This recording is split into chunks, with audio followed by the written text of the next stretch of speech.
A história de José é uma das mais inspiradoras e emocionantes da Bíblia. É uma jornada que nos fala sobre sonhos, traições e injustiças, mas, acima de tudo, sobre fidelidade, perdão e o poder soberano de Deus. Venha comigo mergulhar nesta narrativa que atravessa séculos e continua a tocar corações. No início de nossa história, conhecemos José, o 11º filho de Jacó.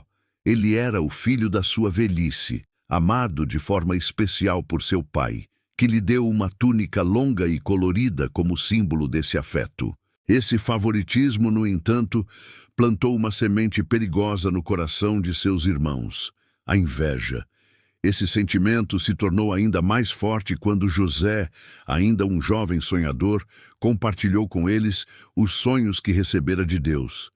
Em um desses sonhos, ele viu o seu feixe de trigo se levantar e os feixes de seus irmãos se curvando diante dele. Em outro, o sol, a lua e 11 estrelas se prostravam perante ele. Para os irmãos, a mensagem era clara e insuportável. José estava sugerindo que um dia reinaria sobre eles. A inveja se transformou em ódio e eles começaram a conspirar contra o próprio sangue. A oportunidade para a maldade surgiu quando Jacó enviou José ao campo para ver como seus irmãos estavam. Ao vê-lo se aproximando de longe, eles disseram uns aos outros: "Lá vem o sonhador, vamos matá-lo." Rúben, o irmão mais velho, tentou intervir, sugerindo que o jogassem em uma cisterna vazia com a intenção secreta de salvá-lo mais tarde. E assim fizeram. Arrancaram sua túnica, o símbolo do amor do pai, e o lançaram no poço frio e escuro. Enquanto comiam, indiferentes ao sofrimento do irmão, viram uma caravana de ismaelitas a caminho do Egito. Foi Judá quem teve a ideia cruel: "Que proveito haverá em matar nosso irmão? Vamos vendê-lo." Por 20 moedas de prata, o destino de José foi selado. Para encobrir o crime, eles mancharam a túnica com sangue de um cabrito e a levaram ao pai. Jacó, ao ver a peça, não teve dúvidas. Rasgou suas vestes, cobriu-se de pano de saco e chorou a morte do filho amado por muitos e muitos dias, inconsolável. Enquanto isso, no Egito, José era vendido como escravo a Potifar, um homem importante, o capitão da guarda do faraó. Mas a Bíblia nos diz algo crucial: o Senhor estava com José. Por isso, tudo o que ele fazia prosperava. Potifar viu que Deus abençoava sua casa por causa de José, e por isso depositou nele total confiança, entregando-lhe a administração de todos os seus bens. José, de escravo, tornou-se o homem de confiança da casa. Contudo, uma nova provação estava a caminho. A esposa de Potifar, notando a boa aparência de José, começou a assediá-lo diariamente.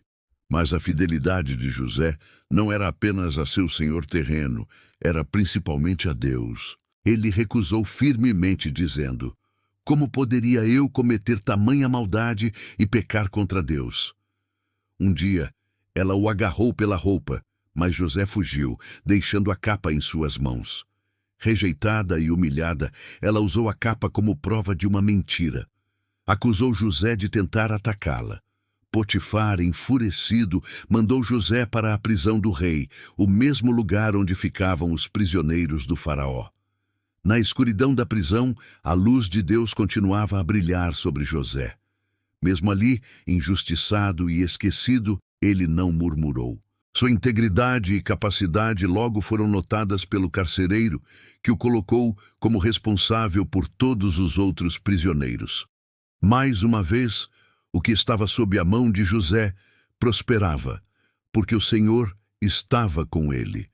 Foi na prisão que seu dom de interpretar sonhos, aquele que lhe causou tantos problemas na juventude, ressurgiu como um instrumento divino. O copeiro e o padeiro do faraó, que haviam sido presos, tiveram sonhos perturbadores na mesma noite.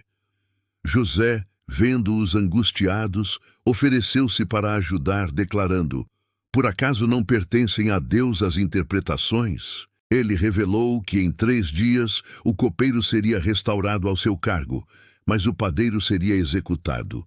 E pediu ao copeiro: quando tudo estiver bem contigo, lembra-te de mim e tira-me deste lugar. Tudo aconteceu exatamente como José havia predito. O copeiro foi restituído, mas, na alegria de sua liberdade, ele se esqueceu de José. 2 longos anos se passaram. 2 anos de espera, de silêncio, na prisão. Até que uma noite, o próprio faraó teve 2 sonhos que ninguém no reino do Egito conseguia decifrar.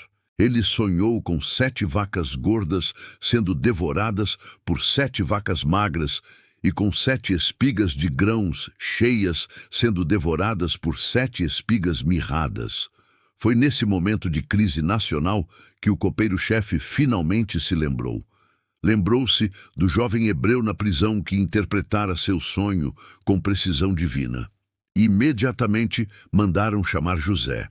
Ele foi tirado às pressas da masmorra, barbeou-se, trocou de roupa e foi levado à presença do homem mais poderoso da terra. Faraó disse: ouvi dizer que você interpreta sonhos. A resposta de José foi de uma humildade e fé profundas. Isso não está em mim, é Deus quem dará a Faraó uma resposta de paz. José então explicou que os 2 sonhos tinham um só significado, uma mensagem de Deus para o Egito. As 7 vacas gordas e as 7 espigas cheias representavam 7 anos de grande fartura que viriam sobre a terra. E as 7 vacas magras e as 7 espigas mirradas anunciavam 7 anos de uma fome terrível que viria em seguida, tão severa que faria todos se esquecerem da abundância. Mas José não parou na interpretação. Guiado pela sabedoria divina, ele propôs um plano.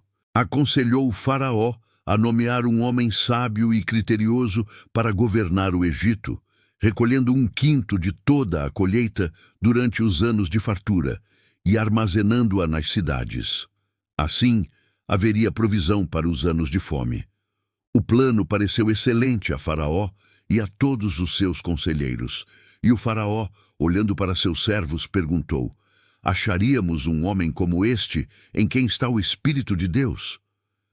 Virando-se para José, Faraó declarou: visto que Deus te fez saber tudo isto, não há ninguém tão criterioso e sábio como tu.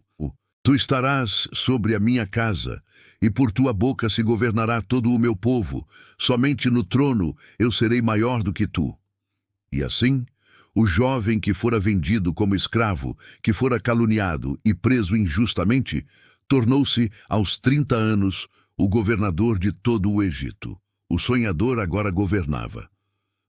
Durante os 7 anos de abundância, José viajou por todo o Egito, organizando a coleta e o armazenamento de grãos em quantidades incontáveis, como a areia do mar. Ele se casou e teve 2 filhos, Manassés e Efraim. Então, como previsto, a fome chegou. E não apenas no Egito, mas em todas as terras ao redor. Mas no Egito havia pão. De todos os cantos do mundo, as pessoas vinham a José para comprar alimento. A fome também atingiu Canaã, onde vivia sua família.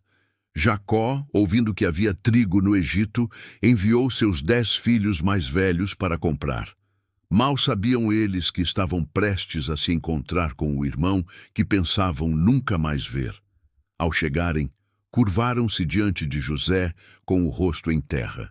Naquele instante, José reconheceu seus irmãos e lembrou-se dos sonhos de sua juventude. Os feixes, as estrelas, tudo estava se cumprindo diante de seus olhos. Mas eles não o reconheceram.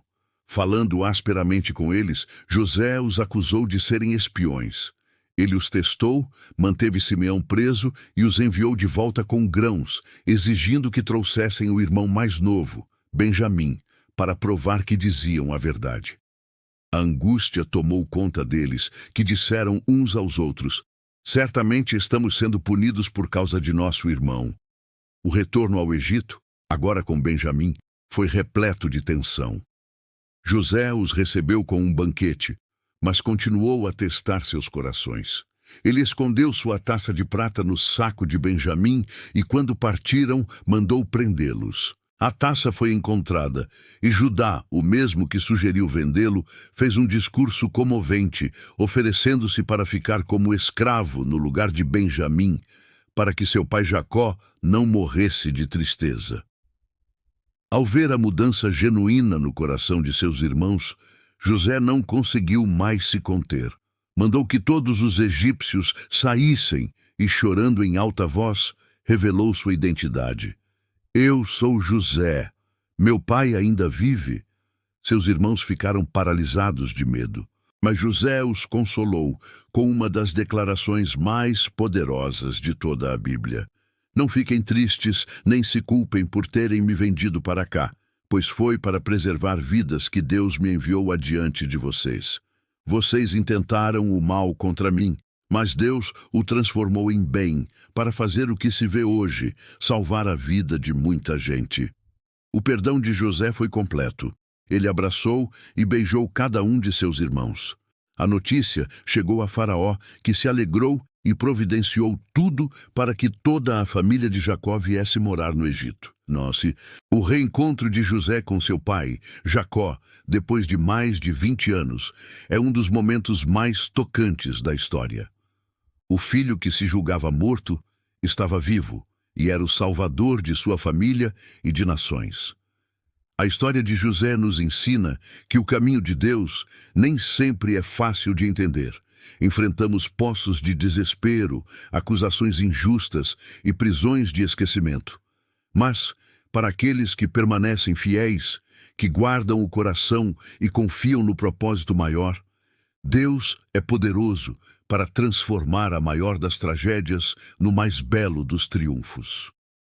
O mal que os homens planejam, Deus o usa para o bem.